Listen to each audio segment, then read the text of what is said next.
UP सरकार और कुछ मीडिया समूह जिस सोशल ट्रेड और उसके मालिक अनुभव मित्तल पर 37 अरब रुपए की ठगी का आरोप लगाकर उसे नटवर लाल बता रही है, यह हजारों निवेशक की भीड़ उसी का जवाब है। एसोसिएट के पास अगर ऑफिस से फोन जाता है इस चीज को वेरीफाई करने के लिए, तो ये चीज सबको पता है, सबको बताया गया है कि आपकी डिस्ट्रीब्यूटरशिप कैंसिल कर दी जाएगी। ये सबको पता है, सबको पता है। प्लीज सब लोग ऊपर हाथ करके इस चीज को सपोर्ट करें। आप बताएं, ये सबको पता है। आपने आजाद भारत में शायद ऐसा पहली बार हुआ होगा कि किसी कंपनी के पक्ष में निवेशक सड़कों पर उतर आए हों, लेकिन पीड़ित यानी ठगी के कथित शिकार लोग कहीं नजर न आ रहे हों। ऐसे में सवाल उठना लाजमी है कि आखिर ठगी हुई तो किसके साथ।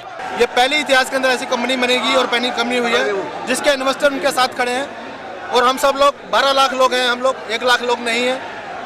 अनुभव मित्तल जी ने कई लोगों को जिंदगी जीने के लिए सपने दिए हैं, उनके सपने पूरे किए हैं। गवर्नमेंट को कब से हमारे पैसे की चिंता होने लगी? कौन से गवर्नमेंट ने आके हमें आज तक नौकरी दी और रोजगार दिया?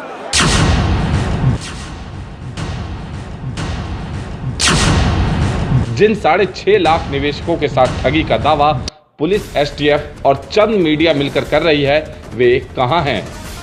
दिल्ली के जंतर मंतर पर जमा ये हजारों लोग दावा कर रहे हैं कि सोशल ट्रेड ने उनके साथ ही नहीं बल्कि किसी के साथ ठगी नहीं की। जिन नियमों, शर्तों और वायदों के आधार पर कंपनी से वे जुड़े थे, कंपनी ने हमेशा उसका पालन किया।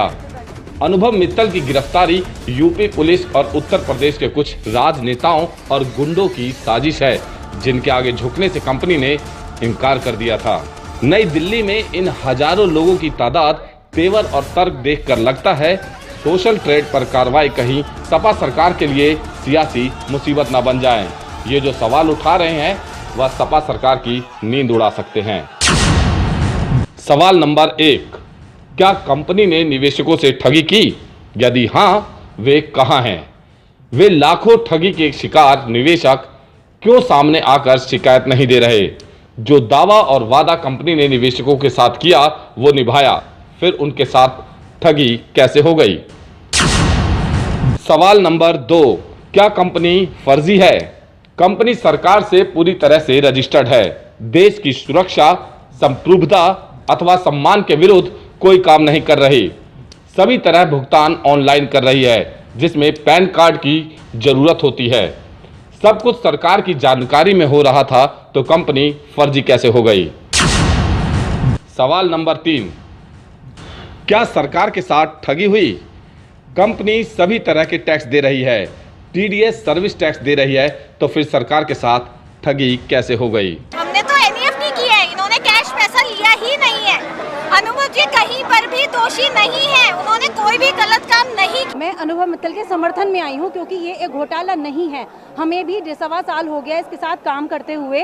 घोटाला उसको कहते हैं जब बंदा पैसे ले ले या सरकार से किसी से पैसे ले ले, उसके बाद भाग जाए। पहली बात तो भागा नहीं था, ऑफिस में था, अपनी जगह पे मौजूद था, इसकी वेबसाइट पे काम चल रहा था, और अगर पैसे नहीं भी आ रहे थे तो वहाँ से अपडेट्स आ रहे थे कि पैसे इस वजह से नहीं आ रहे हैं और इस तारीख को आपके पैसे आ जाएंगे। सोशल ट्रेड पर आरोप है कि वह पेज लाइक कराने के नाम पर ठगी कर रही थी, जबकि सोशल ट्रेड निवेशकों का कहना है कि अधिकतर निवेशक अपनी वेबसाइट, ब्लॉग अथवा अपने प्रोडक्ट को लाइक करवाते थे, ना कि अपने फेसबुक खातों को।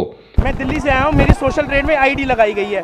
मैंने कोई आईडी पैसा कमाने के लिए नहीं लगाई है, मेरा अपना एक ऑनलाइन बिजनेस है, उसको प्रमोट करने के लिए मैंने आईडी लगाई गई है। और उन्होंने हमें ये नहीं कहा था हम आपको पैसा देंगे, उन्होंने ये बोला हम आपकी ये सोशल ट्रेड साइट को ऊपर लेकर आएंगे इसके अंदर। और अनुभव मित्तल ने हमसे कोई गलत नहीं किया। लाख परिवारों को अनुभव मित्तल जी ने रोजगार दिया है और 10 लाख परिवार उसके साथ हैं। इन निवेशकों का कहना है कि यदि कंपनी 1 क्लिक के बदले 5 रुपए निवेशक को दे रही थी तो लाखों लोगों को रोजगार दे रही थी, तो सपा सरकार के पेट में दर्द क्यों हुआ? यदि कहीं कुछ गलत लग भी रहा था तो गिरफ्तारी से पहले पूरी जांच होनी चाहिए थी, जो नहीं हुई। यूपी पुलिस ने अपने ही विभाग के एक कर्मचारी को शिकायतकर्ता बनाकर कार्रवाई कर डाली और कंपनी के खिलाफ साजिश रची। डेढ़ साल से कंपनी चल रही थी, तो 1.5 साल से क्यों नहीं आवाज उठाई गई? एकदम इलेक्शन से पहले क्यों एकदम आवाज उठाई गई और एसटीएफ की टीम ने आके 2 दिन में एकदम बंद कर दिया? क्या चाहती है अखिलेश सरकार? एक तरफ सरकार सब कुछ डिजिटल कर देने का ढोल पीट रही है, तो वहीं डिजिटल माध्यम से सेवाओं अथवा उत्पाद का प्रचार करने वाले कारोबार करने वालों को हतोत्साहित कर रही है। इन हजारों निवेशक प्रदर्शनकारियों ने इस मामले में ईमानदारी से जांच करने की मांग करते हुए चेतावनी दी है कि यदि सोशल ट्रेड के साथ न्याय नहीं किया तो वे जेल भरो आंदोलन करेंगे, देश भर में रक्तदान करेंगे। कंपनी से जुड़े कुछ लोगों का आरोप है कि कंपनी से पैसे की मांग की गई थी, लेकिन कंपनी ने यह कहते हुए इनकार कर दिया कि वह कोई गलत काम नहीं कर रहे, तो पैसे क्यों दें।